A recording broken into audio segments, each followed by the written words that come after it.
যুক্তরাষ্ট্রের হুঁশিয়ারি তোয়াক্কা না করেই একের পর এক সাফল্য অর্জন করে চলেছে ইরানের সর্বোচ্চ প্রতিরক্ষা বাহিনী IRGC।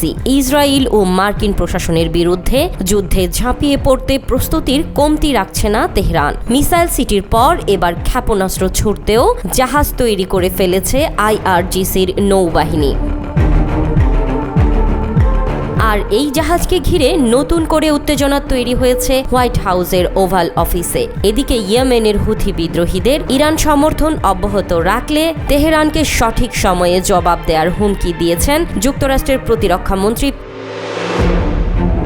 মার্কিন প্রশাসনের সমরাস্ত্রের ঝনঝনানিতে মধ্যপ্রাচ্য হয়ে উঠছে এক প্রকার যুদ্ধক্ষেত্র, আর ফিলিস্তিনিদের গাজা উপত্যকায় ইসরায়েলের প্রধানমন্ত্রী নেতানিয়াহুর আগ্রাসনে মৃত্যুপুরীতে পরিণত হয়েছে অঞ্চলটি। পথে ঘাটে মাঠে প্রান্তরে যত্রতত্র এখন ফিলিস্তিনিদের মরদেহের সারি। তারপরেও থামছে না নেতানিয়াহুর আগ্রাসন। এসব দেখে অবশ্য মুখে তালা এঁটে বসে আছেন নিজেকে শান্তির দূত আখ্যা দেয়া মার্কিন প্রেসিডেন্ট ডোনাল্ড ট্রাম্প।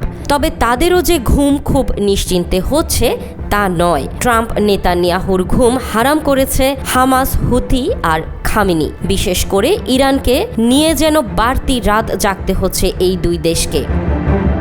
ইরানের পারমাণবিক ক্ষেপণাস্ত্র কর্মসূচিতে লাগাম টানতে 3 দফায় দেশটির সাথে পরোক্ষ আলোচনায় বসেছে যুক্তরাষ্ট্র, কিন্তু ক্ষেপণাস্ত্র কর্মসূচি পুরোপুরি বন্ধ করতে নারাজ তেহরান। এমনকি পারমাণবিক অস্ত্র তৈরির মূল উপকরণ ইউরেনিয়ামের সমৃদ্ধকরণে লাগাম টানতেও রাজি না আয়াতুল্লাহ আল খামেনি। এমন পরিস্থিতিতে চুক্তির একটি পরিকাঠামো তৈরি করতে চতুর্থ ধাপে যে বৈঠক করার কথা ছিল তাও বাতিল হয়েছে।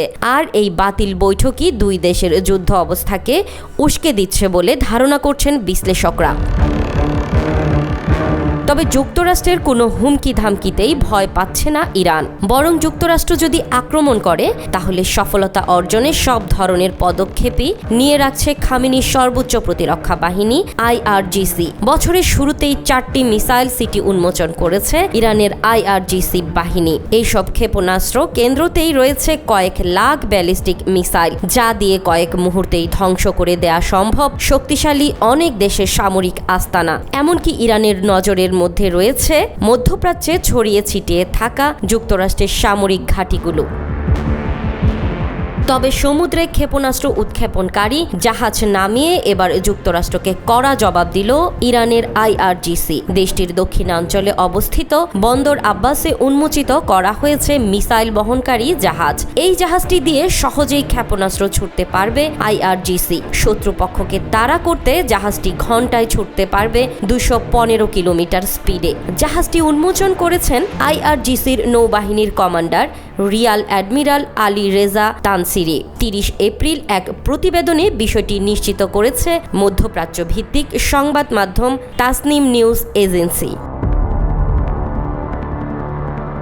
সম্প্রতি IRGCর প্রধান মেজর জেনারেল হোসেন সালামি সমুদ্রে ইরানের সীমাহীন উপস্থিতি তুলে ধরে বলেন, নৌযুদ্ধের সফলতা অর্জনের জন্য প্রয়োজন নির্ভুলভাবে আক্রমণ করা, আর এক্ষেত্রে প্রয়োজন হয় জাহাজটির গতি এবং অস্ত্রের পরিচয়, আর আমাদের কাছে এর সবকিছুই রয়েছে।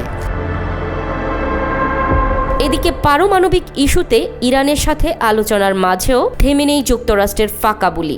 ইয়েমেনের হুথি বিদ্রোহীদের সমরাস্ত্র দিয়ে সহায়তা করছে ইরান, এমন অভিযোগ এনে মার্কিন প্রতিরক্ষা মন্ত্রী পিট হেগস বলেন, হুথিদের প্রতি ইরানের সমর্থন অব্যাহত রয়েছে। মার্কিন সামরিক বাহিনী আসলে ঠিক কী করতে পারে সেটাও সবাই জানে। আমরা সঠিক সময় সঠিক স্থান থেকে জবাব দেব।